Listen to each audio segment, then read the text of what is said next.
बातमी अपघाताची नाशिकमधून। नाशिकमध्ये भीषण अपघात झालाय। नाशिक मुंबई आग्रा महामार्गावर असलेल्या उड्डाणपुलावर हा भीषण अपघात झालाय। या अपघातामध्ये 7 जणांचा मृत्यू झालाय तर 5 जण गंभीर जखमी झाले। जखमींना स्थानिकांच्या मदतीने जिल्हा रुग्णालयात हलवण्यात आले। यापैकी 2 जणांची प्रकृती ही चिंताजनक असल्याची माहिती समोर आली। नाशिकच्या द्वारका उड्डाणपुलावर हा अपघात झालाय। पिकअप आणि आयशरमध्ये हा अपघात झाला। लोखंडी गजानं भरलेल्या आयशर गाडीला पाठीमागून वेगात आलेल्या पिकअप गाडीने धडक दिली आणि हा अपघात झाला।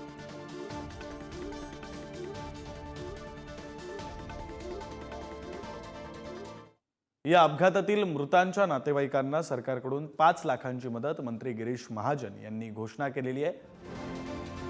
मंत्री गिरीश महाजन यांनी या संदर्भातली घोषणा केली आहे। अपघातामध्ये 7 जणांचा मृत्यू झालाय।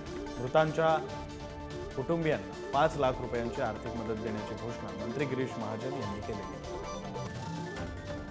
रेडियम कंपल्सरी केलं पाहिजे, टेल लॅम्प गाड्यांना कंपल्सरीच केला पाहिजे। मला वाटतं आरटीओला आणि पोलिसांना सुद्धा या बाबतीमध्ये माननीय मुख्यमंत्र्यांच्या मी सांगेल, विनंती करेल आणि त्यांच्या मार्फत या सूचना या ठिकाणी देण्यात येतील। आज 5 जण या ठिकाणी मृत्युमुखी पावलेले आहेत। त्या 5 जणांना प्रत्येकी 5-5 लाख रुपये त्यांच्या कुटुंबियांना मदत देण्याची घोषणा या ठिकाणी मी मुख्यमंत्री महोदयांच्या घरातील परवानगी घेतली आणि त्यानिमित्त करतोय। त्याचबरोबर जे याच्यामध्ये जखमी आहेत त्यांना सुद्धा काय सहकार्य लागेल, त्यांना काय खर्च लागेल तो शासनाच्या वतीने केला।